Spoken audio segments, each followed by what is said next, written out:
Shalom, selamat pagi. Kita semua pasti dalam keadaan baik, senantiasa dalam penyertaan dan perlindungan Tuhan. Hari ini kita akan melanjutkan pembacaan firman Tuhan dari Kitab Kejadian pasal 48. Sebelumnya marilah sama-sama kita berdoa.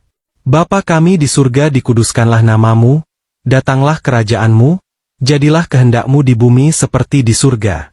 Sebentar lagi kami akan membacakan firman-Mu, biarlah Engkau saja yang pimpin. Amin. Kejadian 48. Yakub memberkati Manasye dan Efraim. Sesudah itu ada orang mengatakan kepada Yusuf, "Ayahmu sakit." Lalu dibawanyalah kedua anaknya, Manasye dan Efraim. Ketika diberitahukan kepada Yakub, "Telah datang anakmu Yusuf kepadamu," maka Israel mengumpulkan segenap kekuatannya dan duduklah ia di tempat tidurnya. Berkatalah Yakub kepada Yusuf, "Allah, yang Maha Kuasa telah menampakkan diri kepadaku di Luz di tanah Kanaan dan memberkati aku.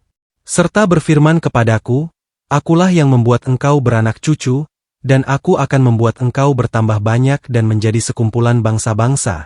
Aku akan memberikan negeri ini kepada keturunanmu untuk menjadi miliknya sampai selama-lamanya. Maka sekarang kedua anakmu yang lahir bagimu di tanah Mesir. Sebelum aku datang kepadamu ke Mesir, akulah yang empunya mereka. Akulah yang akan empunya Efraim dan Manasye sama seperti Ruben dan Simeon. Dan keturunanmu yang kau peroleh sesudah mereka, engkaulah yang empunya. Tetapi dalam pembagian warisan nama mereka akan disebutkan berdasarkan nama kedua saudaranya itu. Kalau aku, pada waktu perjalananku dari Padan, aku kematian Rahel di tanah Kanaan di jalan, ketika kami tidak berapa jauh lagi dari Efrata, dan aku menguburkannya di sana, di sisi jalan ke Efrata, yaitu Betlehem. Ketika Israel melihat anak-anak Yusuf itu, bertanyalah ia, "Siapakah ini?" Jawab Yusuf kepada ayahnya, "Inilah anak-anakku yang telah diberikan Allah kepadaku di sini." Maka kata Yakub, "Dekatkanlah mereka kepadaku, supaya ku berkati mereka." Adapun mata Israel telah kabur karena tuanya, jadi ia tidak dapat lagi melihat. Kemudian Yusuf mendekatkan mereka kepada ayahnya, dan mereka dicium serta didekap oleh ayahnya. Lalu berkatalah Israel kepada Yusuf, "Tidak kusangka-sangka, bahwa aku akan melihat mukamu lagi, tetapi sekarang Allah bahkan memberi aku melihat keturunanmu." Lalu Yusuf menarik mereka dari antara lutut ayahnya, dan ia sujud dengan mukanya sampai ke tanah. Setelah itu Yusuf memegang mereka keduanya, dengan tangan kanan dipegangnya Efraim, yaitu di sebelah kiri Israel, dan dengan tangan kiri Manasye, yaitu di sebelah kanan Israel, lalu didekatkannyalah mereka kepadanya. Tetapi Israel mengulurkan tangan kanannya dan meletakkannya di atas kepala Efraim, walaupun ia yang bungsu, dan tangan kirinya di atas kepala Manasye, jadi tangannya bersilang, walaupun Manasye yang sulung. Sesudah itu diberkatinyalah Yusuf, katanya, "Nenekku dan ayahku, Abraham dan Ishak, telah hidup di hadapan Allah. Allah itu, sebagai Allah yang telah menjadi gembalaku selama hidupku sampai sekarang.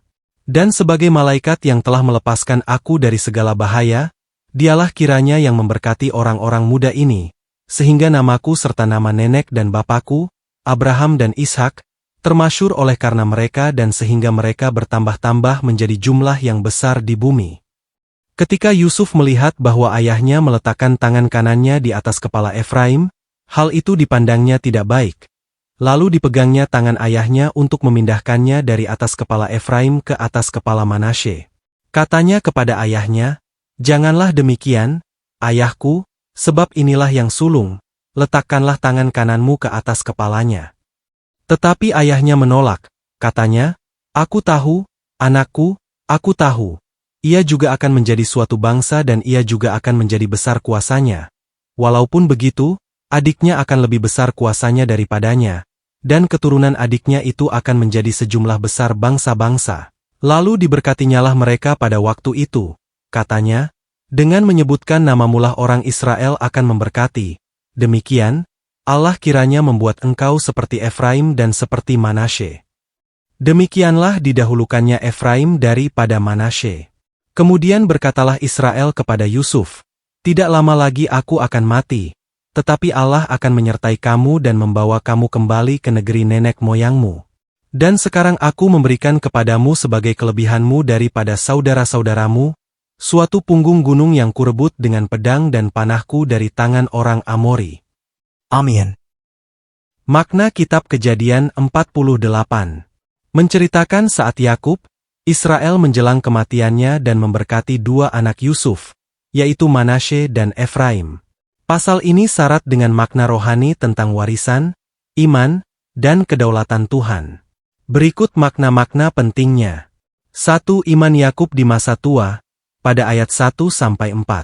Yakub yang sudah tua dan hampir meninggal tetap berpegang pada janji Tuhan tentang tanah dan keturunan. Ia mengingat kembali perjumpaannya dengan Tuhan di Luz, Betel. Maknanya adalah, iman sejati tidak pudar oleh usia atau keadaan. Janji Tuhan tetap menjadi pegangan sampai akhir hidup. 2. Pengangkatan Efraim dan Manasye, pada ayat 5-7. Yakub mengangkat kedua anak Yusuf sebagai anaknya sendiri. Artinya, mereka mendapat bagian warisan seperti Ruben dan Simeon. Maknanya adalah, Tuhan memberi pemulihan dan kehormatan. Yusuf yang dulu dibuang justru mendapat bagian ganda melalui kedua anaknya. 3. Tangan yang disilangkan, pada ayat 8-14. Saat memberkati, Yakub menyilangkan tangannya. Tangan kanan, lambang berkat utama, diletakkan pada Efraim, si bungsu, bukan Manasye yang sulung. Maknanya adalah, Tuhan berdaulat memilih siapa yang Ia kehendaki. Berkat Tuhan tidak selalu mengikuti urutan manusia, anak sulung tidak selalu yang utama. Pola ini pernah terjadi juga pada Ishak dan Ismail, Yakub dan Esau. 4. Yusuf tidak mengerti rencana Tuhan, pada ayat 17-19. Yusuf mencoba membetulkan posisi tangan ayahnya, tetapi Yakub menolak. Ia tahu apa yang dilakukannya.